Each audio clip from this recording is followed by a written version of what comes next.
Well, welcome to North Point. So glad you guys joined us. Happy Back to School Bash. I know, the kids are all in school. It's amazing. My name is Holly. I'm coming to you from the West Auditorium this morning. And if it's your first time with us, we are so glad that you joined us. And I want to introduce you to somebody in the East Auditorium. He's no stranger around here, but he is our brand new Inside Out director, which means he leads our high school ministry. And we threw him into the deep end. We sent him straight to Daytona with 700 students, and he survived. Not only that, he thrived. Everybody give a warm welcome to Clay Cooney. That's right. Thank you. Thank you. We got a slight applause over here when you said that. It was awesome. But today is an amazing day. It is Back to School Bash, which is so exciting for our church. There are so many different events happening around here in every different ministry area, but I wanted to let you all know about one that I am particularly excited about, and that is happening tonight. It is called Lift Night, IOLA, for your high school students. It is going to be an incredible event. This is an event that we tell all of our students to invite their friends to who have maybe never come here for the first time. And if your student does this, we're gonna give them them and their friend a free hat. So this is one of those invest and invite events that we're super excited about. And this event is gonna be happening over in the West Auditorium where Holly is standing right now. And the fun thing about that is we're also doing a West Coast theme. So think all things California, Hollywood, Los Angeles, maybe minus the Dodgers because I really don't like the Dodgers at all. They can wear a Braves jersey, it's okay. And then we're gonna move out to the lawn. It's gonna be really fun. We've got water slides because it's way too hot outside, a dunk tank. We're gonna have waffles, snow cones, screen printing, all of the things. So you're gonna want to be there if you have a high school student. Make sure that they know about this and tell them to invite a friend. It's gonna be awesome. But if you don't have a student and maybe you're just a family with an elementary aged kid in our church as well, then we have something special for you too. This is happening after the 9 o'clock service and the 11 o'clock service. It's called Kid Stuff. But instead of me being the one to tell you about it, my friend John is live in the theater and he's gonna tell you about it right here. Hey, Holly, Clay, and everyone in the East and the West Auditoriums. I'm John, one of the hosts of Kid Stuff. And if you've got kids in K through 5th grade, you have got to join us today after the service. Now, when you walk into the theater today, you're getting one of these. Yes, a thunder stick. And we definitely have a giant surprise for you. Now, of course, your kids, they're gonna love it, but the purpose of Kid Stuff is to partner with you as parents. The theme today is Start Strong, Stay Strong, because as our kids are back in school, we know they're gonna face challenges like a tough subject or a mean kid, some fears that pop up, and we want them to know that no matter what they face this year, they can rely on God, and also that they can talk to you about it. To help, every family at Kid Stuff is going to leave with this. We call it In the Night Right. Now, it's a nightly check-in for your kids so you can help them navigate all the hard things. We say Kid Stuff is a show you experience together that makes your family better. So please grab your family after the service and head on in here to the theater. Please come, please, because we'll have way too many thunder sticks if you don't. Okay, back to you, Holly. Oh, that's awesome. Hey, I'm gonna get one of those thunder sticks because those can double as like breaking up fights in the back seat of the car. So there you go, here to help. No, we're gonna actually be, me and my son and my husband, we're gonna be at Kid Stuff right after the service today. And so I hope you guys will join us there. And then for all the gentlemen in the room, we've got something coming your way this week. It's our men's breakfast. It's this Thursday morning, 7:30 a.m. and Andy is gonna be our guest speaker. And so you're gonna get a speaker, some breakfast, you'll be out the door on the way to work, and we would love for you to join us. So visit the top 3 if you would like to be there this Thursday. Well, that's everything that's coming up today. We got a great service for you, and we're about to get started by singing together. Mark over in the East is gonna lead this first song. And in this first song, there's a lyric that says, "Why would I make my bed in my shame when a fountain of grace is coming my way?" That's what we're celebrating this morning. The grace of God. It is more and bigger than we could even imagine, and every single one of us is invited into it. If you will, stand, say hi to somebody, and let's get started. Yeah, and I hope that you brought your voices this morning. Did you bring your voices this morning? All right, well, here we go. I wasn't made to be tending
There's a grace when my heart is under fire.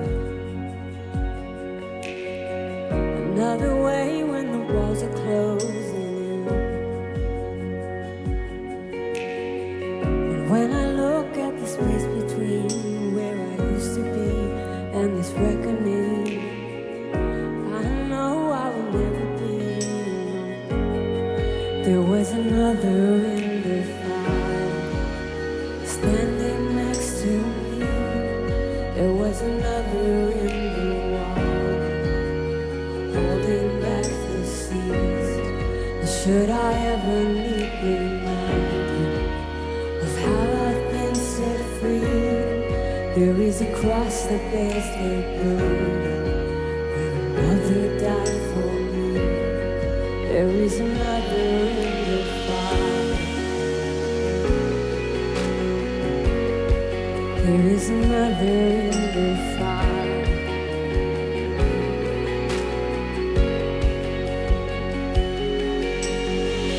All my dead left for dead beneath the water. 'Cause I'm no longer a slave to my sin anymore. And should I fall in the space between what remains of me and his reckoning, either way I will bow to the things of this world. 'Cause I know I will never be alone. There is another in the fire, standing next to me. There is another in the water, holding back the seas. And should I ever need reminding what power sets me free, there is a grave that holds nobody, and now the power lives in me. There is another in the fire. Oh, there is another in the fire. Oh, there is another in the fire. Oh, there is another in the fire. Oh, and I can see the light in the darkness, where the darkness bows to him. And I can hear the roar of the heavens as the space between we're in. And I can feel the ground shaking beneath us as the prison walls cave in. Nothing stands between us. Nothing stands between us. Fire. He's standing next to me. There is another in the water, and he's holding back the seas. Should I ever need reminding how good you've been to me, I'll count the joy from every battle, 'cause I know that's where you'll be.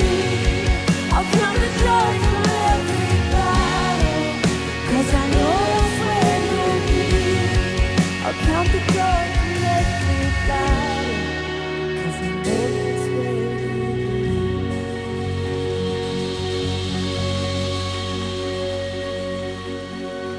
Oh God, we thank you for your grace.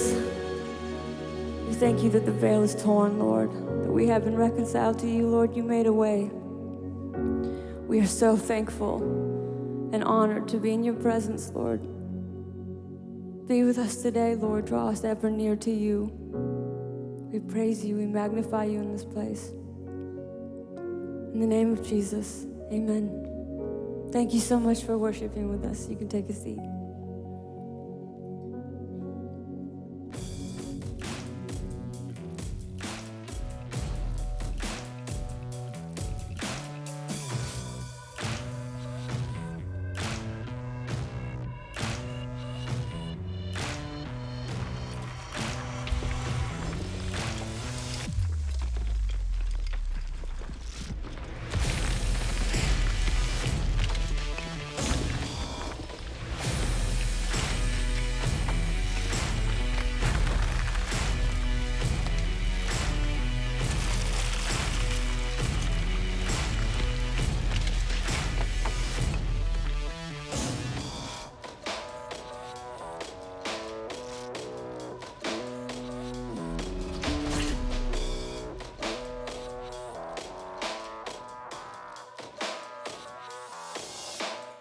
something that we, I think probably most of us, maybe all of us have in common. And if you're from a different faith tradition, or you're not really a Christian, or somebody made you come to church with them, or they invited you to watch today, this is kind of an everybody thing. It's not like a religious thing. But most of us, or I should put it this way, I think that the most difficult person for us to be honest with sometimes is the person in the mirror. Or to put it this way, the things, and I'm including myself, in fact, I'm gonna give you an illustration in a minute. Things we need to admit to ourselves about ourselves are often difficult to admit. Now, things that we ought to admit to ourselves aren't difficult for other people to admit to ourselves about ourselves, right? But we push back because we look in the mirror and you're like, I just don't see that. I mean, I hear what you're saying, but I just don't see it. So it's what I'm talking about are things like, I'll give you the extreme ones, things like jealousy. You see, you know some jealous, you've met people who you're like, they're just jealous. But you probably have never heard anybody say, I gotta tell you, I think I'm jealous. I mean, it is difficult to admit jealousy, but it exists. But it's one of those things that we just don't see. Or greed. You've met some people, you're like, they're just greedy. But you probably never met anybody that says, you know, my issue is I think I'm greedy. I mean, it's hard to see jealousy or greed in the mirror. The other one that's hard to see in the mirror, which shouldn't be, is anger. And so here's what happens, and we all do this. Before the embarrassing truth about ourselves can ding our conscience, we all do this. We quickly substitute other words. So we divert. So it's like, jealous? No, I'm not jealous. I'm just concerned that all that success he's having is gonna go to his head, and it's gonna distract him from being a good parent and a good husband. And everybody else is like, no, we heard what you said, you're jealous. No, I'm not, I'm just concerned, you know. Greedy, I'm not greedy, I'm careful. I'm frugal. I'm a planner. I'm just looking out for our family. And you're thinking, yeah, but I mean, you would look, you know, you gave them $100. You could have given them $10,000 and never, you know, it's like, it's hard to see greed in the mirror. And then anger, you know, I'm not angry. Real quick story. This was mine years ago. I met with a counselor named Steve. And he kept telling me about my anger and dealing with my anger towards a specific group of people. And I'm like, Steve, I'm not angry. But it sounded more like this. I'm not angry. You know, it's like, I'm not angry, right? And I would say over and over, I'd say, Steve, I'm not angry. I'm just frustrated. I'm just frustrated. See, we give it a different word. So finally one day, he called me out. He was amazing. I've quoted him so many times. He said, Andy, what is the difference between being angry and being frustrated? And I thought for a minute, and I said, well, it sounds better. It sounds better to just say I'm frustrated. He's like, yeah, but there's no difference. It's the same thing. So we're all really good at this. Now, the point of all that is that another thing we have a very difficult time seeing in the mirror, and that we tend to relabel because it's hard to admit this to ourselves about ourselves, is this: fear. Because like jealousy and greed, we camouflage it with other terms. We even camouflage it with other emotions because it's hard to admit when we're afraid. But here's the thing, and here's what we're gonna talk about. Until we admit it, until we correctly diagnose it, we can't move past it. And I want us, regardless of your religious persuasion, to move past your fear. So today is part 2 of our series, Everyday Courage. And to kind of go back and recap really a little bit of what we said last time, something we are all aware of, something we've seen, something we celebrate in movies and novels and books, and maybe something you've experienced is this, that oftentimes a single act of courage by someone or a group of people, a single act of courage is often the catalyst or the instigator of something extraordinary. That a single act of courage is often the catalyst for extraordinary. That again, we've all can stand up and tell our favorite illustration of this from history. In the midst of disaster or change or tragedy or danger, someone decides not to wait for their fear to disappear. Because fear don't disappear. You pick it up and you carry it with you. And there's been a group of people or an individual who decided not to wait for their fear to disappear, and they acted. They did the unexpected. They did the unprecedented. They did the thing that other people were trying to muster the courage to do, but they did it and they went first, and it sets something good in motion. And of course, history is just filled with examples of that, right? Men and women who decided that in light of what was at stake, in light of what was at risk, in light of what needed to change, what they knew they needed to do, they, in spite of their fear, they acted. And as we talked about last time, in spite of what they thought might transpire, they didn't let projecting into the future keep them from what they needed to do in the moment. And isn't this true? Because when you read the books, when you see the movies, when you hear of these accounts, or even, modern day examples of this, you think to yourself what I think to myself. We think, wow, I hope that if I ever face anything like that, if I ever was in a situation, maybe a life or death situation, I hope that I would have the courage to do what they did. I hope that I would have the courage to respond or act the same way. But meanwhile, back at home, back at work, back at school, meanwhile, in the context of our less than epic everyday lives, we may not face, as we see, we may not face Goliath, but we all have our own giants, right? We don't peer up at literal walls lined with a literal enemy, but we all face walls from time to time that need to be scaled.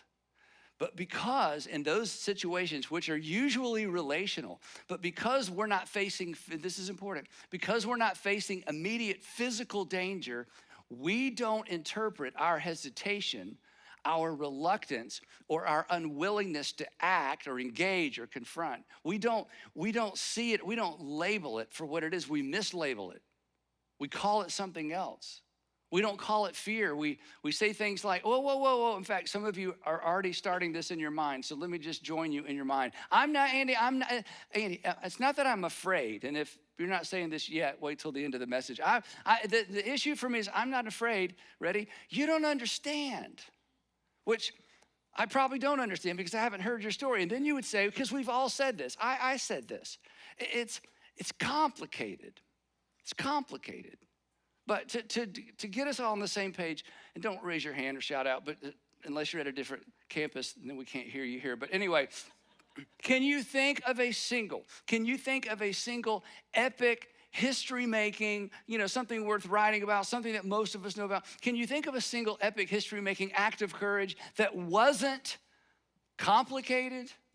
Can you imagine? I mean, if you want to kind of put your complication within the proper context, can you imagine explaining your complicated situation to Rosa Parks as she sat there, decided whether or not she's going to get up? Or can you imagine explaining your complicated, or can I imagine explaining my complicated situation to the signers of the Declaration of Independence? It's like, guys, okay, real quick, I know that you're about to give up your livelihoods, you're risking your life, you could lose everything, but you don't know my boss. You never met my wife, you've never met my husband, you don't know what my dad is like. I mean, my situation's complicated, and they're looking at us like, okay, we're busy, right? But isn't it true that every single act of courage, the circumstances surrounding those epic acts of courage, they were all complicated situations. And here's the thing, the longer we make excuses not to act, the more complicated things become, especially relationally. So for many of us, maybe you, and I'm gonna push you hard today, for many of us, maybe you, the real issue isn't it's complicated. The real issue is you're afraid. You're afraid. And here's the thing, just you wanna do a thought exercise later, don't do it during the message, please, but you wanna do a thought exercise later, listen, if you will excuse your reluctance to act, to confront, to step in, whatever the circumstances are, if you will excuse your reluctance to act out loud, in other words, say the words out loud, if you do that long enough, eventually you will bump into the real culprit, which is fear. Let me explain what I mean. Oh, no, you don't understand what this, you don't understand, it's complicated. You see, if I, this is when what you gotta do out loud. If I, then he will probably. If I, whatever it is, she may choose to. If I, they will, because that's what they always do. Here's my point. if a potential outcome, we talked about this last time, if a potential outcome is what's keeping you from doing what needs to be done, that is fear. If a potential outcome is keeping you from what you need to do, if it's keeping you from what you know you should do, that's fear. And having the courage, this is what I'm gonna push you on today, having the courage to re-diagnose your reluctance and your hesitation to do what you know you should do may give you the courage to do what you know you should do. Because it is complicated. But everything's complicated. And the longer you wait, the more complicated it's gonna get. Now, in the time remaining today, I want to go super deep on one specific thing, one specific expression of fear. I wanna highlight a fear we all have a tendency, me included, a fear that we all have a tendency to mislabel. Now, when I start what I'm about to do, some of you are gonna be tempted to just immediately just dismiss what I say out of hand. You're immediately gonna start having conversations in your mind with me. So I'm gonna ask you for just a few minutes, and this will be hard for some of you, and I'm more sensitive to your situation than you know, even though I don't know your story. But if you do what I do long enough, or you do what a pastor does long enough, you've heard everything. You've heard every kind of heartbreaking story. You've heard every kind of, dysfunctional family, and here's the result story. You've heard every kind of being mistreated at work. You've heard it all. So if you'll just trust me for a few minutes and at least be open to what I'm suggesting, and if you'll try not to cross your arms, today I want to unpack the fear to forgive. Now, we don't normally associate these two things. And the reason we don't is because we mislabel what is keeping us from forgiving. So, at the risk of sounding terribly insensitive, today for a few minutes, I want to be terribly direct. So let me just rip the scab off real quick, or the Band-Aid off. That was gross, okay. The Band-Aid that may rip, okay, anyway. Look up here, everybody. Some of you need to forgive someone. Some of you need to forgive someones once and for all and move on with your life.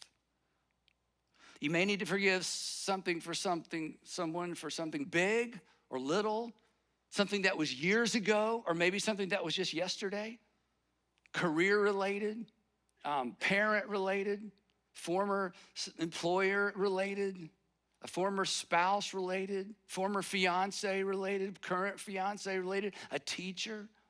Perhaps something of such magnitude, and I get this, I promise you, something of such magnitude that if you were to stand up in front of your church or in front of your friends and tell your entire story of what happened to you or what you went through, we may all be tempted to give you a pass. To say, okay, everybody else needs to forgive. There's no way you need to forgive. You get to sit over in the past section, and here's what you've done. And I'm sensitive to this. Look up here, you've given yourself a pass. In fact, you're offended that I would even suggest such a thing without having first heard your story. But because I care, it's time to forgive. It is time to scale that wall and liberate yourself from your righteous and perhaps justified resentment.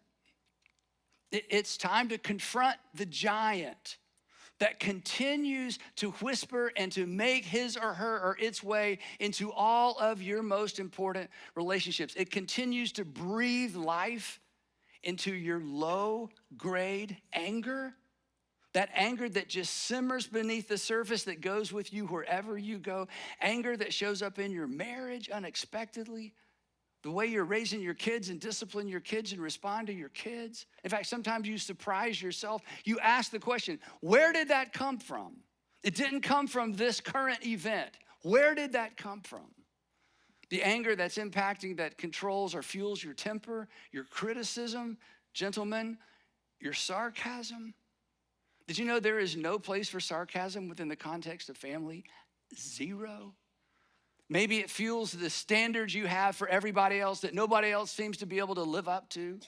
Your inability to admit you're wrong, your inability to even see that you're wrong. But your family sees it. Your friends see it. In fact, your family and your friends, they feel it, and sometimes they fear it. And the reason you haven't forgiven, the reason you haven't moved on, the reason you've tried and failed to forgive is fear.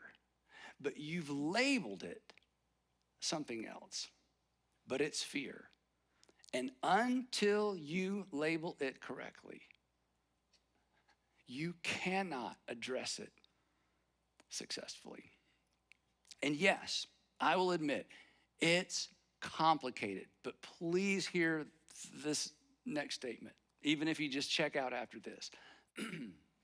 It's complicated isn't a reason. It's complicated is an observation that you've used as a reason. And it's time for you to quit using it's complicated as an excuse. And I want to say again what I said a minute ago. The longer you wait, the more complicated it becomes. But here's what's even worse. The longer you wait, the more complicated you become. Besides, let's just be honest. Let's have the courage to be honest. You're waiting for something that will probably never happen. An apology, they're not going to apologize. They don't even know what they did. An admission of guilt, they're never going to admit they're guilty. They already would have, right? You're waiting for them to have this awareness of how deeply they hurt you. That's probably never, ever going to happen. You're waiting for them to express regret for all they took from you. Wait, you realize that the longer you wait, you know what you're doing? And you've heard this before. This isn't new. In fact, somebody's already told you this. Waiting is handing your heart and your mind and your emotions to the person that hurt you or the people that hurt you the most. And again, nobody knows who said this originally, but it's true, and you've heard it 100 times. It's like drinking poison and hoping the other person dies. What was taken from you can't be returned. You can't be repaid. No one can return your past, your childhood, a first marriage, right? They can't replace that opportunity or the affection or the intimacy that they stole from you. So, it is time to forgive. And here is the good news. Ready for this? Forgiveness is courageous. Forgiveness is an expression of courage because forgiveness requires what acts of courage always require. It requires you to make a sacrifice. It's giving someone something they don't deserve. And forgiveness is not acquittal. Forgiveness isn't a declaration of you're not guilty. Forgiveness is simply a declaration of you are guilty. You did something. You actually owe me something. But you are doing the courageous thing. You're canceling that debt. Listen to this. You are choosing, independent of them, to stop holding it over them because your heart, mind, and your emotions don't belong to them. Forgiveness is courageous. It is the everyday brand and expression of courage. Look up here. You can do this. You have everything you need to do this. To show my age, you have been wearing the ruby red slippers the whole time. 8 of you got that. Okay, look up here, look. This is why. This is why. You know, I say to you all the time, follow Jesus through a gospel, follow Jesus through the gospels, follow Jesus through the gospels. When you follow Jesus through the gospels and you read what Jesus says about forgiveness, taken at face value, it is so offensive. But this is what I'm saying is why Jesus insisted, without ever hearing your story, why Jesus insisted before there was you to have a story to tell. It's why he insisted that you should and I should forgive regardless. If you grew up in church, you will remember this little exchange between Peter. If you didn't grow up in church, this is, again, just find a Bible and just follow Jesus through Matthew, Mark, Luke, or John. But Jesus was talking about forgiveness, and Peter's listening, and he's thinking, okay, I hear what you're saying, but let's be practical, Jesus. Let's be realistic, Jesus. And so he raises his hand and he asks Jesus a question about forgiveness. He's like, I hear what you're saying, and I'm a follower. I'm one of your guys. I was one of your first guys. But Lord, let's be real. Let's be practical, Lord. How many times shall I forgive my brother or sister? And the implication is my same brother and the same sister, the same person who sins against me. How about, I'm a good guy, I'm a generous guy. What about 7 times? What if I'm willing to forgive them 7 times for them to repeating the same thing 7 times? Apparently, Peter had somebody in his life, like maybe you have in your life, who was a constant source of hurt and irritation. And 7 times for the same thing, that's a gracious plenty. Do you remember Jesus? Yeah, most of you are like, oh yeah, I remember this. Jesus' answer, this is why you should follow Jesus. Anyway, Jesus says, remember this? Jesus answered, I tell you, Peter, not 7 times, but 77 times. And here's what they heard Jesus say, not 7 times, an unlimited number of times. And then to reiterate this, look it up for yourself, Jesus tells them a parable. Jesus tells them a parable to remind them that God's extravagant forgiveness paved the way for extravagant, I'll show you forgiveness. Extravagant, I'll show them forgiveness. Extravagant, I have the power to release you so you no longer control me. That Jesus modeled extravagant forgiveness and showed us the way toward extravagant forgiveness, that because you have everything you need to do this, your forgiveness is not dependent on anyone else. You can do this. It does not require that your situation become less complicated. You have bought a lie. You have misdiagnosed what's actually going on. Again, complicated is real and complicated is an observation, but it is not a reason not to forgive. It doesn't require that your situation become less complicated. Do you know what it requires? It requires courage, because forgiveness is courageous. And for somebody today listening or watching or in one of our rooms, your act to forgive may be one of the most courageous things you do in your life, but you won't do it until you're willing to acknowledge, I'm afraid. I'm afraid. It's why Paul, again, follow everything in that Paul writes in his letters. He's essentially taking what Jesus said to a Jewish audience, and he's saying it to a Gentile audience, teasing it out and trying to make it applicable to a culture that was very different than the culture that Jesus spoke to in Jerusalem and in Galilee specifically. And it's why the Apostle Paul, who had, again, like Jesus, never heard your story. It's like the Apostle Paul, who wrote to a group of people and he'd never heard their stories either. And yet, get this, he has the audacity, again, leveraging the teaching of Jesus and leveraging who he recognized Jesus was. He has the audacity, never having heard his audience stories, to say this: get rid of all bitterness, rage, and Andy, it's not frustration, it's anger. Get rid of all your bitterness, rage, and anger. The implication is we have the tools to do that. We have the ability to do that. Our decision to forgive is not contingent upon anyone else, regardless of the role they played in our lives and regardless what they did to us or took from us. We don't have to wait on anybody. He says, along with, while we're talking about it, along with every form of malice, that imaginary conversations, if I ever had the opportunity, if she ever came to me, if he ever owned up to this, if. He says, come on, you're a Jesus follower now. I want you to get rid of it, forgiving each other. To which, of course, we say, yeah, but they don't deserve it. To which Paul would say, correct. But you don't deserve to be held hostage to their ill treatment of you. And Jesus has provided the way forward.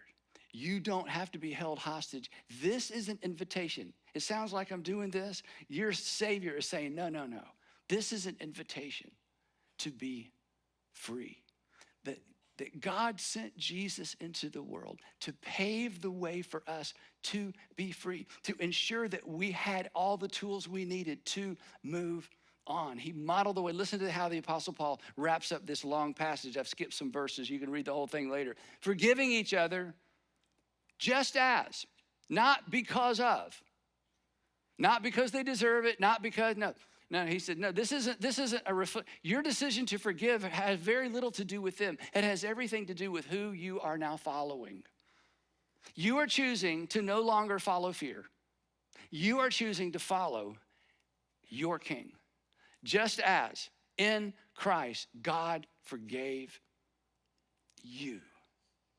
Now I'm about to throw down, this is almost not fair what I'm about to say. But Luke records this for us because Luke knew we needed to hear this. Look up here. Jesus forgave the men who nailed him to the cross. From the cross. He did not need anything from them to forgive them.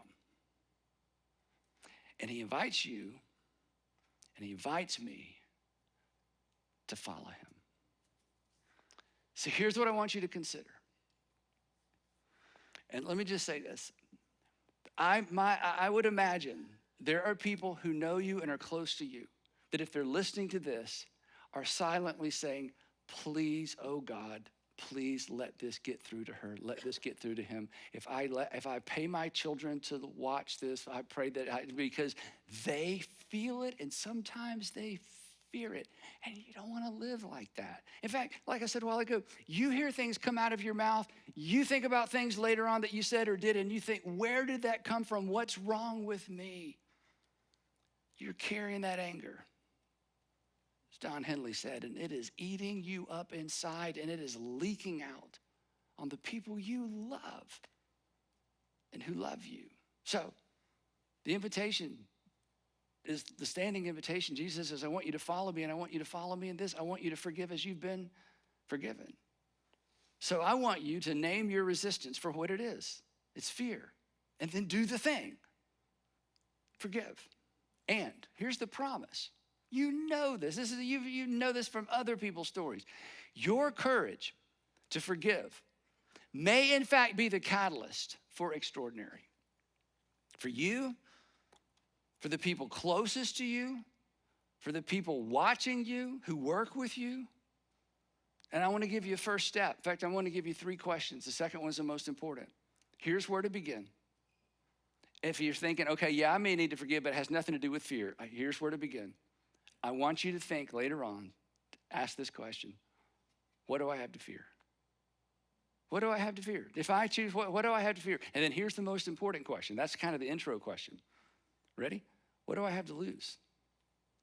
What do I have to lose by forgiving? What do I have to lose by forgiving? And here's what I want to encourage you to do. I dare you, the preacher's dare, it's a preacher dare. I dare you to write down your answer to this second question. What are you giving up by forgiving? What will it force you?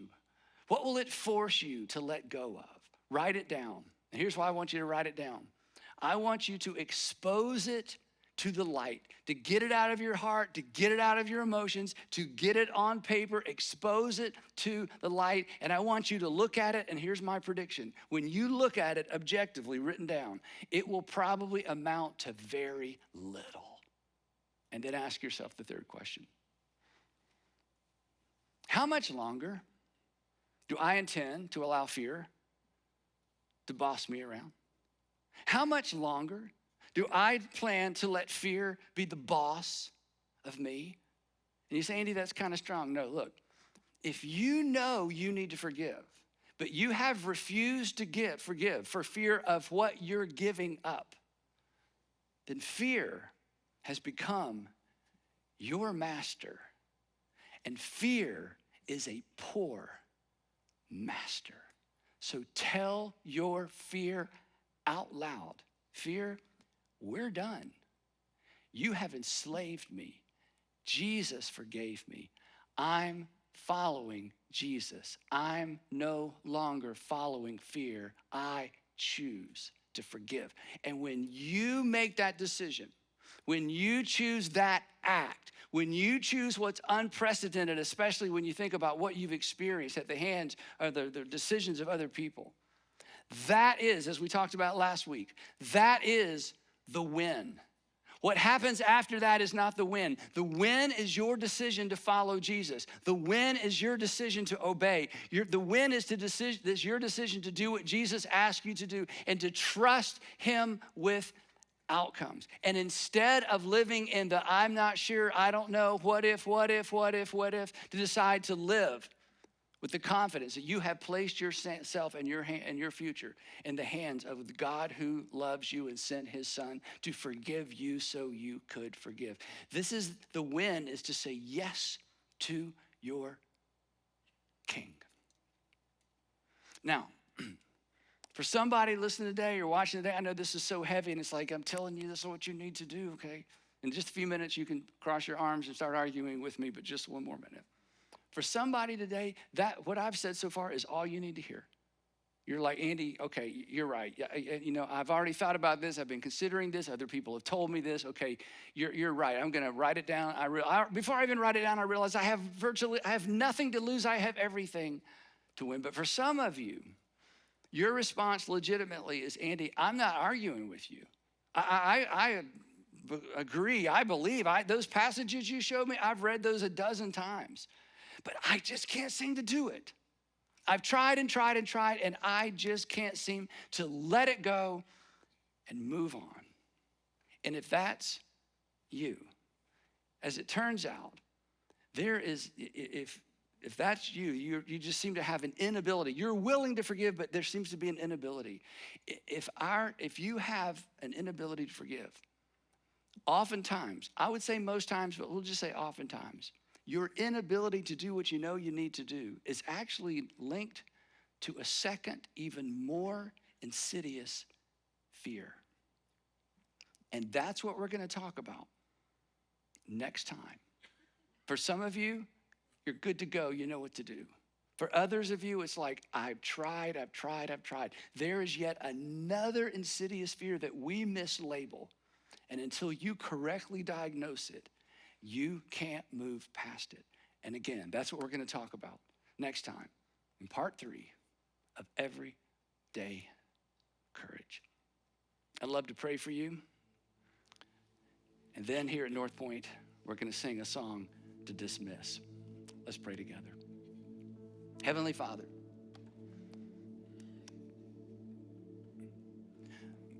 this lands with all of us differently. Some of us are grateful that we heard this years ago and dealt with it. Others of us are in the middle of it. Others of us just don't buy it.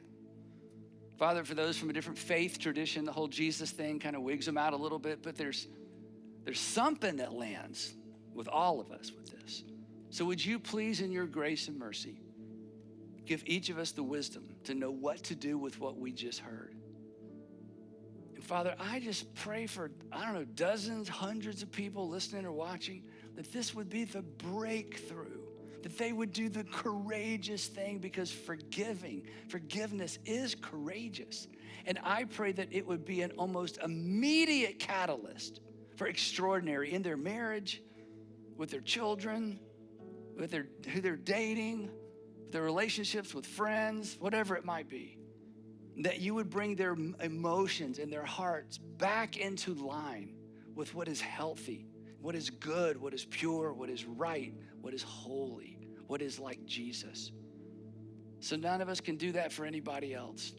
So I pray that you would take it from here and take what is true and take your word and drive it deep into the crevices of our hearts so it could do its work, and that you would have your way in each of our lives in Jesus' name. Amen.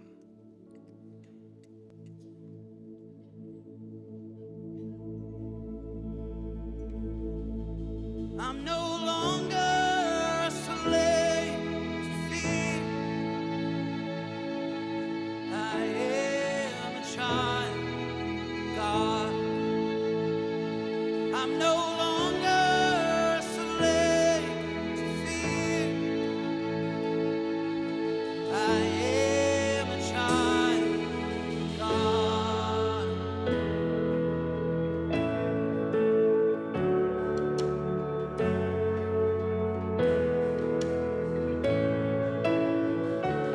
You unravel me with a melody. You surround me with a song of deliverance from my enemies, till all my fears they're gone. I'm no longer a slave to fear. I am a child of God. I'm no longer a slave to fear.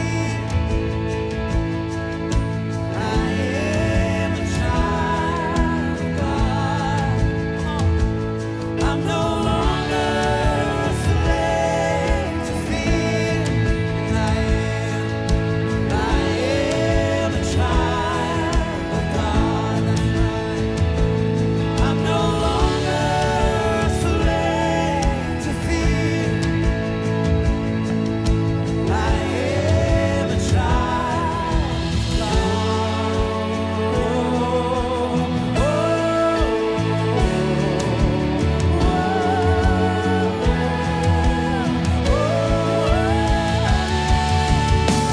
You split the sea so I could walk right through it.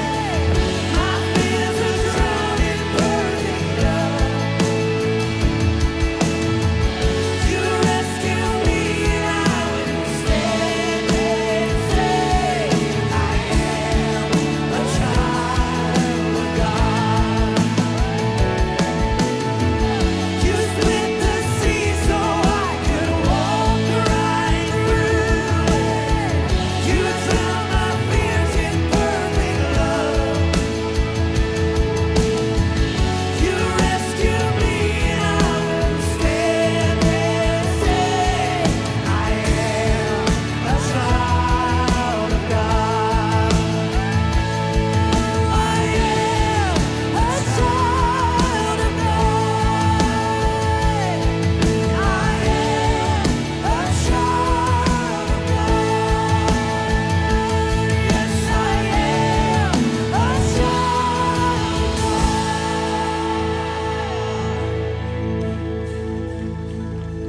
I'm no longer a slave to fear. I am a child of God. I'm no longer a slave to fear. Yes, I am a child of God.